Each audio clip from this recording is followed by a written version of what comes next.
Hi friends, मी प्रियंका स्वागत करते तुमचं स्पेशल रेसिपीमध्ये। आज आपण सकाळचा नाश्ता असो किंवा दुपारची छोटी मोठी भूक त्यासाठी एकदम नवीन पद्धतीची रेसिपी पाहणार आहोत। आपली रेसिपी एकदम झटपट पद्धतीने तयार होणारी आहे, तेवढीच टेस्टी सुद्धा आहे। ही रेसिपी जर आवडेल तर प्लीज व्हिडिओला लाईक आणि चॅनलला सबस्क्राइब करायला बिलकुल विसरू नका। चला तर मग आपण आपल्या रेसिपीला स्टार्ट करूया। तर त्यासाठी 1 कप गव्हाचं पीठ घेतलेलं आहे मी इथे।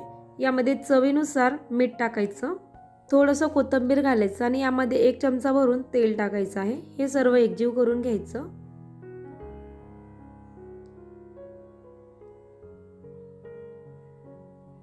आता यामध्ये ओवा टाकायचा आहे, याने खूप छान टेस्ट येते रेसिपीला। आणि चमचा भरून तीळ टाकायचे। हे सर्व एकजीव करून घ्यायचं सर्व। आणि एकजीव झाल्यानंतर 2 ते 3 चमचे कणिक आपण अशीच कोरडी काढून ठेवणार आहोत एका प्लेटमध्ये साईडला। याचा वापर आपण नंतर करूयात। 2 चमचे मी इथे पीठ काढून ठेवलेलं आहे। आता या उर्वरित पीठामध्ये थोडे पाणी घालून छान असं पीठ मळून घ्यायचं। ज्या पद्धतीने आपण पोळ्यांचं पीठ मळतो त्याच पद्धतीने कणिक मळून घ्यायची आहे।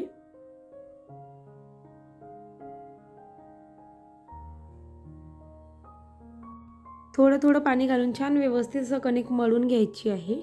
एकदम साधी सरळ सोपी रेसिपी आहे फ्रेंड्स, या पद्धतीने नक्की ट्राय करा, खूप आवडेल।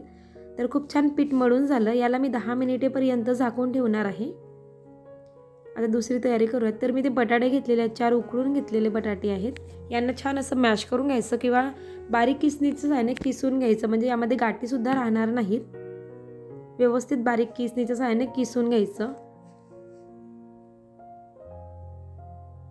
तर सर्व बटाटे मी अशा पद्धतीने किसून घेतलेले आहेत, यामध्ये काहीच गाठी उरलेल्या नाहीत। आता यामध्ये बारीक कट करून घेतलेला कोथिंबीर घालायचं, चवीनुसार मीठ घालायचं, थोडंसं जिरा टाकायचं आहे, चवीपुरती हळद, थोडंसं लाल तिखट, मी ते हिरव्या मिरच्या वापरलेल्या नाहीत, अर्धा चमचा धने पावडर आणि अर्धा चमचा चाट मसाला वापरलेला आहे। खूप छान टेस्ट येते यामध्ये। आता इथे थोडंसं ओवा घातलं, हे सर्व हाताच्या साहाय्याने एकजीव करून घ्यायचं। थोडंसं आलं लसणाची पेस्ट सुद्धा घालू शकता, खूप छान टेस्ट येते यामुळे। हे सर्व व्यवस्थित असं एकजीव करून घ्यायचं। घरात छोटे मुले असल्यामुळे मी ते मिरचीचा वापर केलेला नाही, फक्त लाल तिखटाचा वापर केलेला आहे। तुम्ही ते मिरची सुद्धा घालू शकता तुमच्या आवडीनुसार। तर हा सारण तयार झालेला आपलं पाहू शकता, कलर सुद्धा खूप छान आलेला आहे सारणला। आता याला आपण 2 मिनिटे साईडला ठेवूयात।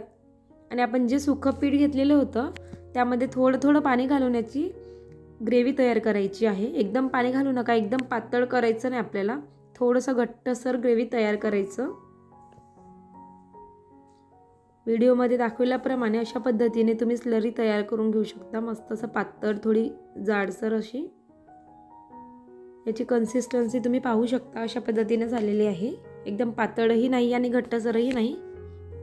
याला सुद्धा आपण साईडला ठेवूयात। आता आपली कणिक मळून 10 मिनिटे झालेली आहेत। थोडंसं तेलाचा हात घ्यायचं आणि व्यवस्थित मऊ गोळा तयार करायचा आहे। व्यवस्थित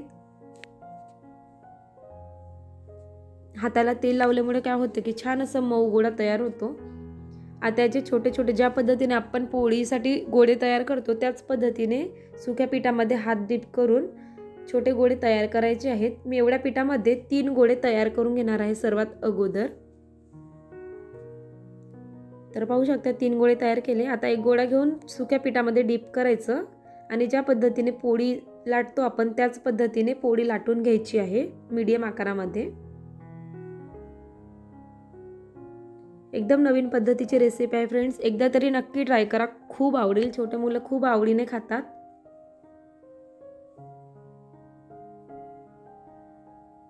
तर सुकं पीठ लावत छान अशी पोळी मी लाटून घेतलेली आहे, पाहू शकता। मीडियम जाळीची पोळी लाटून घ्यायची आहे।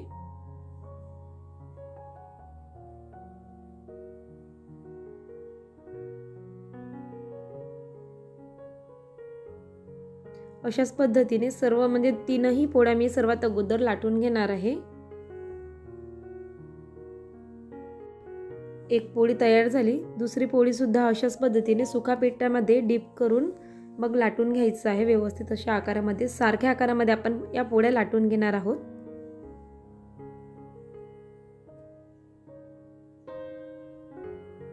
तर अशा पद्धतीने तीनही पोळ्या लाटून घेतल्या। आता मी एक ताट घेतलेला आहे, त्यावरती सुकं पीठ टाकून घ्यायचं म्हणजे खाली पोळी चिकटणार नाही।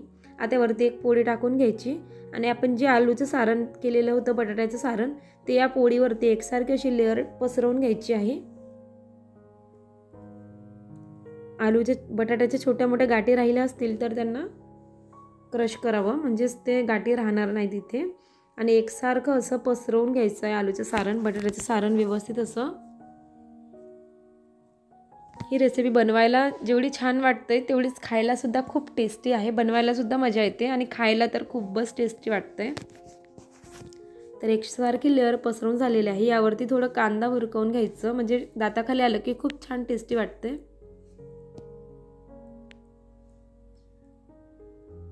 आता याला वरच्या साईडने एक पोळी टाकून घ्यायची, व्यवस्थित असं ठेवायचं त्या पोळीवरती आणि या पोळीवरती सुद्धा आलूचं सारण पसरवून घ्यायचं एकसारखं असं, म्हणजे एकावरती एक आपण 3 लेअर तयार करणार आहोत पोळींच्या। यावरती अशा पद्धतीने छान असं व्यवस्थित एकसारखं बटाट्याचं सारण पसरवून घेतलं। वरून आता तिसरी पोळी टाकून घ्यायची आपल्याला। तिसरी पोळी टाकल्यानंतर थोडंसं प्रेस करायचं व्यवस्थित एकसारखं असं आणि लाटून घ्यायचं एकदम थोड्या पद्धतीने, जास्त पातळही करू नका, थोडं थोडं हलक्या हाताने लाटून घ्यायचं आहे। तर पाहू शकता मी अशा पद्धतीने हलक्या हाताने लाटून घेतला। आता सुरीच्या साहाय्याने याला तुम्ही कोणत्याही आकारामध्ये कट करू शकता तुमच्या आवडीनुसार। तर मी अशा पद्धतीने त्रिकोणी आकारामध्ये कट करून घेणार आहे।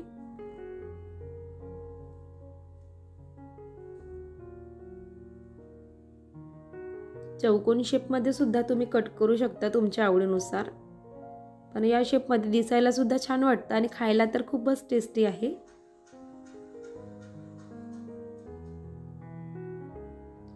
आता यामधील एक पीस काढून दाखवणार आहे, खूप छान कट झालेला आहे।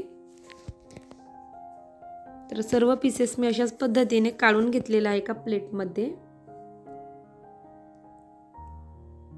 खाली सुकं पीठ लावल्यामुळे खाली चिकटलेलं नाही पोळी। तर सर्व काढून घेतलं। आता आपण जी ग्रेव्ही तयार केली होती त्यामध्ये डिप करायचं आणि गरम तेलामध्ये हा पीस सोडायचं। एक वेळ जेवढे बसतील तेवढे डिप करायचे आहेत कढईमध्ये आणि खूप छान कलर येईपर्यंत एका साईडने तळून घ्यायची। आता याची साईड चेंज करून घ्यायची आणि दुसऱ्या साईडने सुद्धा गोल्डन कलर येईपर्यंत छान असं फ्राय करून घ्यायचं। दोन्ही साईडने दोनदा छान असं फ्राय केल्यानंतर खूप छान कलर येतो आणि दिसायला सुद्धा खूप भारी दिसतात अशा पद्धतीचे ट्रायंगल्स। आता आपण यांना काढून घ्यायचं, एका पेपरवरती काढून घेऊया म्हणजे एक्स्ट्रा ऑइल निघून जाईल। अशाच पद्धतीने सर्व पीसेस मी तळून घेणार आहे।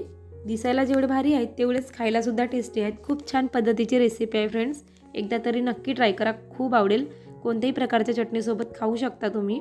आणि ही रेसिपी जर आवडली असेल तर प्लीज व्हिडिओला लाईक आणि चॅनलला सबस्क्राईब करायला बिलकुल विसरू नका। पुन्हा भेटूयात अशाच प्रकारच्या नवीन आणि टेस्टी रेसिपीसह। हा व्हिडिओ पाहिल्याबद्दल खूप खूप धन्यवाद।